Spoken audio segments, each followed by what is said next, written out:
Most people beg for respect, and that's why they never get it. Respect isn't given because you're kind or because you work hard. It's given because you understand how to control perception. Machiavelli knew this 500 years ago, and it's just as true today. If you want people to respect you, to look at you differently the moment you walk into a room, you need to follow 3 cold, ruthless laws.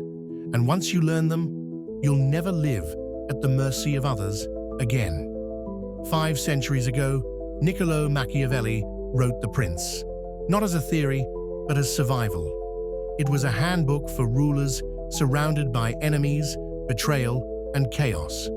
His lesson was simple. The world doesn't reward morality, it rewards strategy. But here's the secret most people miss. You don't have to wear a crown to use these laws.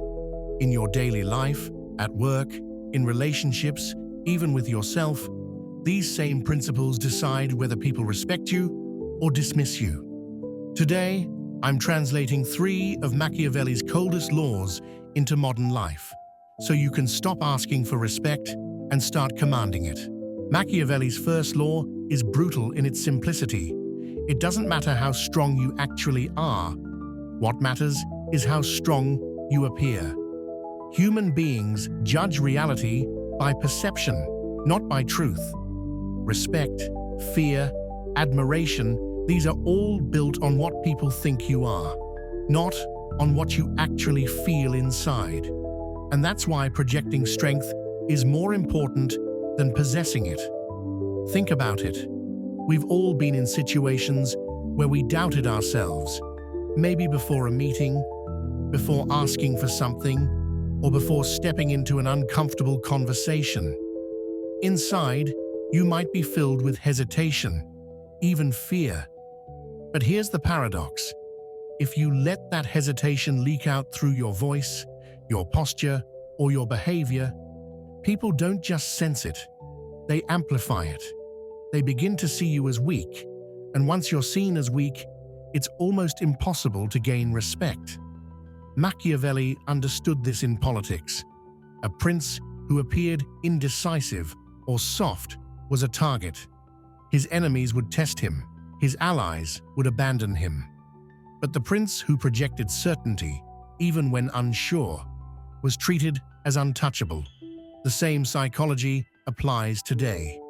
At work, the person who speaks with confidence is trusted, even if their ideas aren't the best.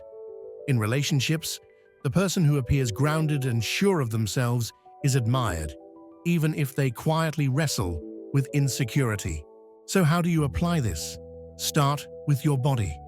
Perception begins before you say a word. Stand upright, shoulders back, head level.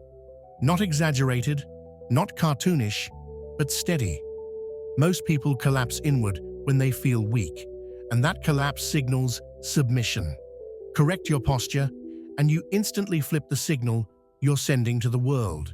Next, your voice. Strength isn't about volume, it's about steadiness.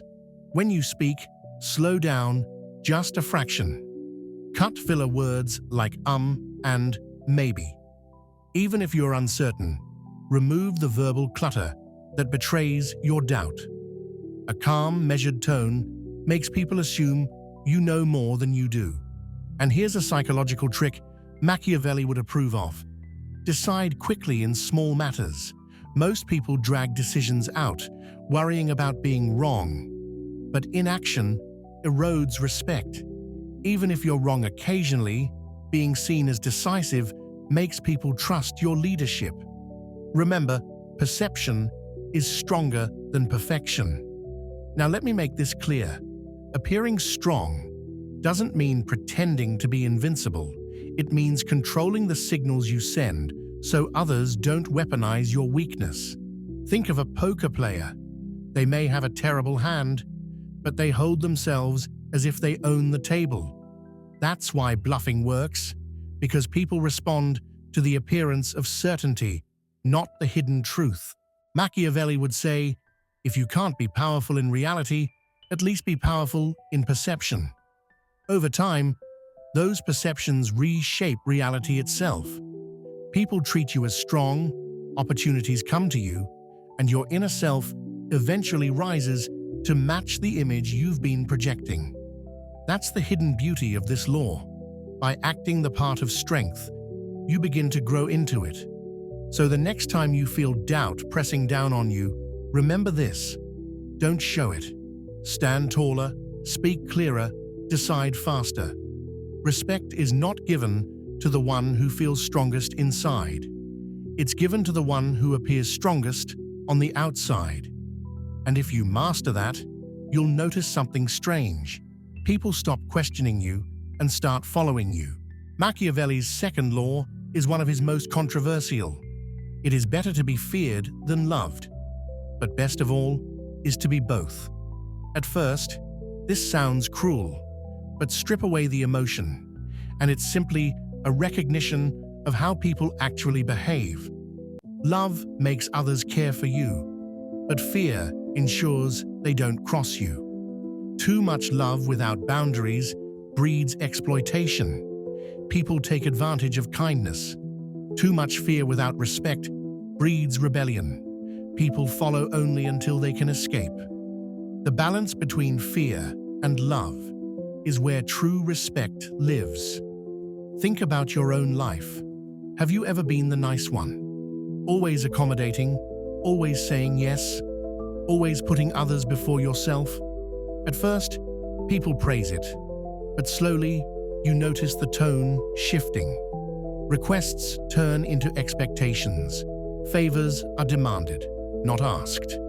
And when you finally say no, people are offended. Why? Because love without boundaries taught them they could walk all over you. On the other hand, maybe you've known someone who rules entirely by fear. A boss who yells, a friend who manipulates, a partner who threatens. At first, people comply, but underneath, resentment grows, and the moment weakness shows, the fear collapses, and they're left with nothing. Machiavelli's insight was to combine the two. You must be respected for your strength. That's the element of fear. But also valued for your fairness. That's the element of love. Together, they create an aura of authority that people don't challenge. So, how do you practice this balance in modern life? Start by setting boundaries clearly and early. When you say no, do it without apology. That's the element of fear. Showing people that your time, your energy, and your respect are not for sale. But balance it with consistency and fairness. Follow through on your promises. Reward loyalty. Show kindness, but never in a way that undermines your strength. Here's a scenario. Imagine a colleague constantly interrupts you. If you let it slide, they lose respect. If you explode in anger, they fear you, but also begin to despise you.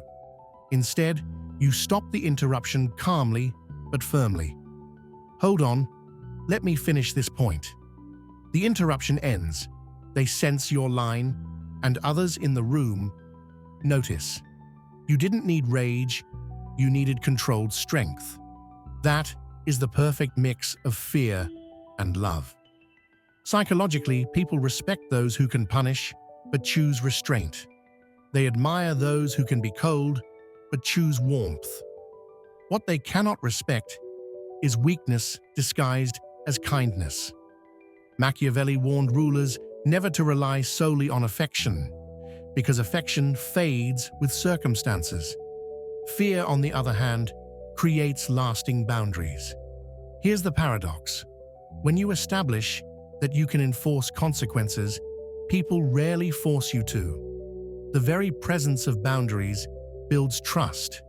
People feel safer when they know the rules, and they love you more when they know you cannot be manipulated. So ask yourself, where in your life have you been too loved and not feared enough? Where have you been feared but not respected? Start adjusting the balance. Respect comes when others know two truths. You will reward loyalty and you will not tolerate disrespect. Love without fear is weakness. Fear without love is tyranny. Balance them, and you'll command authority that lasts. Machiavelli's third law is as dangerous as it is empowering. Fortune favors the bold. In his words, fortune is like a woman. She yields to those who are daring enough to seize her. Now, you may not like the metaphor, but the truth underneath it is unshakable. Life does not hand respect to the patient, the hesitant, or the overly cautious. Respect flows toward those who act when others freeze. And the bold strike of action, taken at the right moment, can rewrite your position in the eyes of everyone around you. Think about it. Every person you admire, every leader you've looked up to, every colleague or friend who commands respect, they all share one trait. When opportunity showed up, they didn't wait. They didn't overthink. They didn't beg for certainty. They moved. And that movement is what created the respect they now enjoy. Machiavelli saw this in politics. A prince who hesitated lost territory, lost allies, lost the confidence of his people. Meanwhile, the prince who acted quickly, even recklessly, gained the reputation of being decisive, of being strong, of being unafraid. And in politics, reputation often mattered more than the actual results. In your own life, this means when you see the moment to step up, you take it, even if you're not fully ready. When a chance to speak arises in a meeting, don't wait for the perfect words. Speak your idea with conviction. When you see an opening in a relationship to set a boundary or make a move, don't hold back out of fear of awkwardness. Boldness itself earns respect. Psychologically, bold action works because people unconsciously associate decisiveness with power. We trust those who act. We respect those who don't hesitate. Even when mistakes are made, decisive action is more respected than endless caution. A wrong step forward still puts you ahead of the one who never moved at all. But here's the hidden nuance. Boldness doesn't mean recklessness. Machiavelli never said, act without thought. He said, act without hesitation when opportunity is clear. This requires awareness. You must train yourself to see openings others miss. When someone hesitates, when a group is silent, when fear stops others from moving. That is your cue to strike.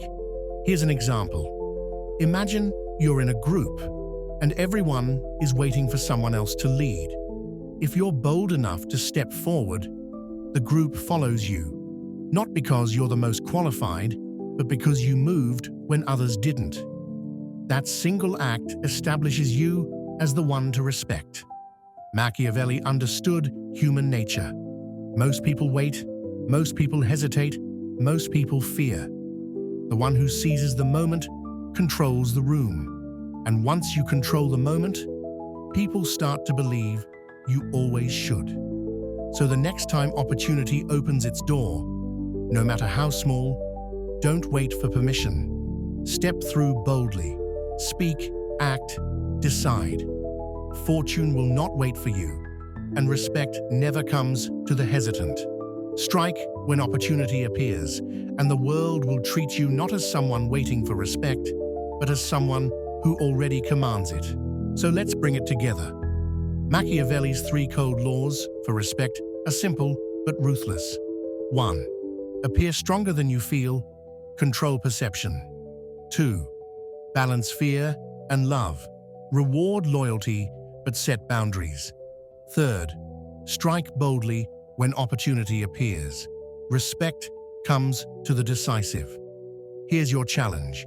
In the next 24 hours, choose one law and put it into practice.